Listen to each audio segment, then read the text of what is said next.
Hey, this is Angie. And I'm Ryan. And we are Happy Healthy Vegan.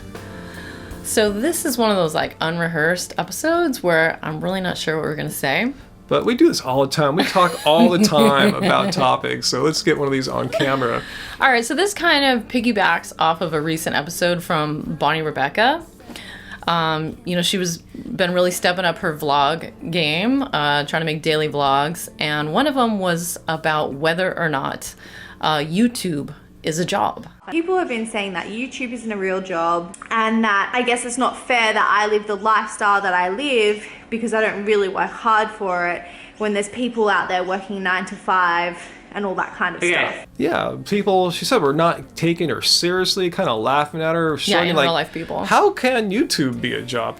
I kind of feel like the popularity of vlog videos is a natural outcome of people getting used to reality TV. So, since they've already been watching people like the Kardashians or Paris Hilton or whatever, just wandering around through life, kind of just saying things to the camera and doing stuff, like it's an actual form of media at this point. Vlogs are really no different from television at this point. That's how I see it. And YouTube is gigantic. They're part of Google. I think they're the number 2 or 3 most popular site on the internet. It's crazy. And they're the most popular video site on the internet. So meaning there's lots of videos, there's lots of views, lots of ads. There's money. There's jobs to be had there. Yeah, I mean, if you watch During Ryder's channel, he's talked about this a lot over the past 2 years. And, he's stirred up a lot of controversy. He's kind of gotten the thought into some people's minds that there's like quick and easy money on YouTube. I don't think that that's necessarily true. For a few, lucky few, like say Vegan Gains, but for the most part, even During Ryder and Freely had to go down this long road of grinding it out till they reached some kind of success. Mm-hmm. And, it's kind of interesting too because I mean, his success story begins with he just wanted to make videos to change the world, to get his viewpoint out about, who's scamming who and what's the right way to go about a vegan diet and exercise and yada yada. And he claims no one was watching for the longest time. And then they slowly started watching. And I kind of feel like that's how our channel went as well. Absolutely, yeah. It wasn't like, it's not like you start a channel and then you immediately begin generating cash. That, like you said, it's pretty rare. I mean, sometimes a personality comes out of the gate. Mm-hmm. I guess Cena O'Neill is kind of one of those people too. Like there's some people are just very magnetizing. And Bonnie's channel's taken off too. There you go. Oh, I forgot where I was going with that earlier about when During Ryder started his channel. Oh. It wasn't to make money. He didn't start the channel to make money. He started the channel, with a dream or whatever. And that's why we started our channel, just with kind of we had a lot more experience under our belt than During Ryder. We've already had come out of, like the whole social media circus, I guess you could call, pod show and everything that I was involved with before this. For like 5-6 years, yeah. Yeah, so I knew a lot more about it, but still, you can't know for sure if your channel is gonna generate money or get any views. You can't know with any certainty. It's a crapshoot. So it's a job, but it's more of kind of a Wild West job. It's not a job where you sign up and you know what your salary is going to be or your hourly wage or any of that. You just go in with a belief in yourself and what you're doing, and you just apply yourself and work really hard. At a job? Yeah. Exactly. You put in the hours, you put in the time, you hopefully you arm yourself with some education and knowledge in these areas, you get some gear.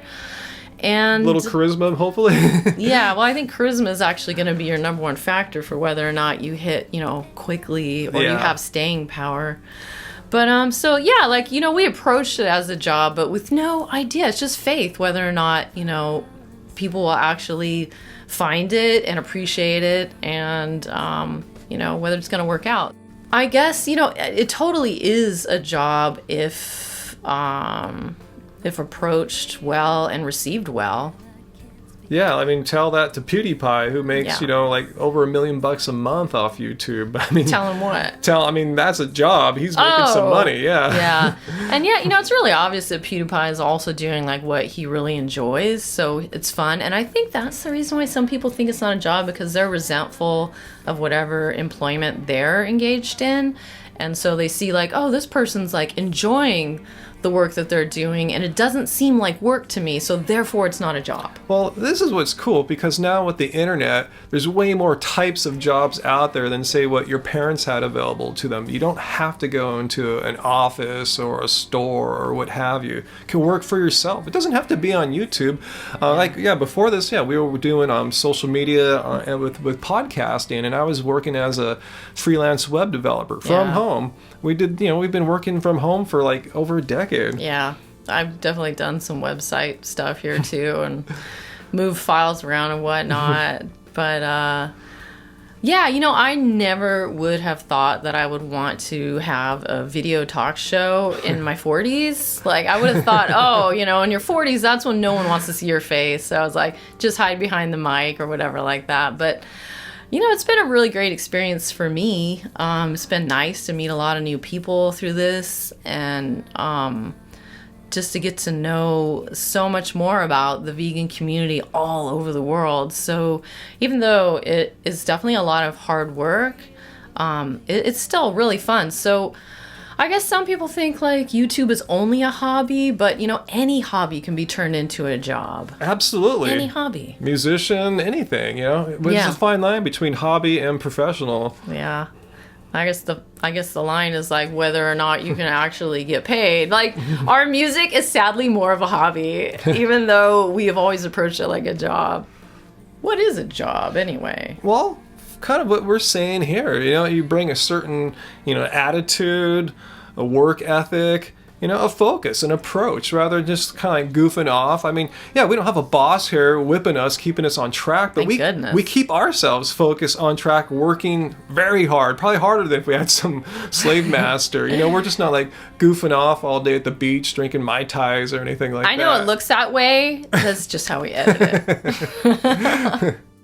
Ultimately, I think, successful YouTubers deserve, and even slogging away not successful YouTubers that are trying really hard deserve as much respect as anyone. I don't understand why someone, serving french fries at McDonald's should get more respect than someone that works really hard to create content, especially educational and creative content for YouTube audiences. Yeah, I mean, that's like job shaming or something like that. It is. That's what it feels like. Like, wow, you totally don't respect me and my art and my work and all the hours that I put into this thing that you're watching, and then like down in the comments. We don't job shame people, so I would hope others wouldn't job shame people who work for themselves or work on social media.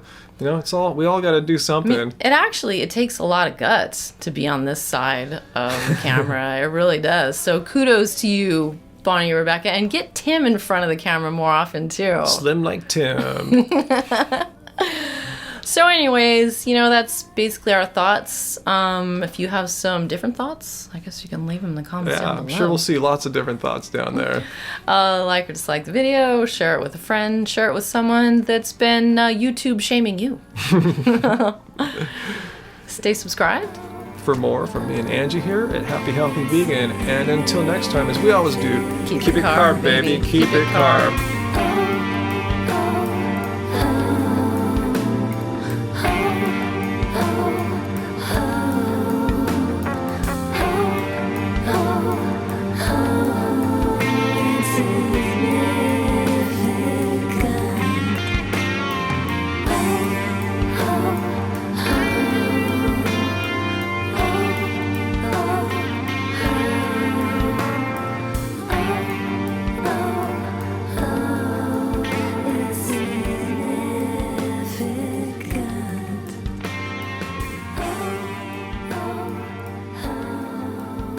You're not all the way in frame, though. Oh, I can change that. I can get close to you.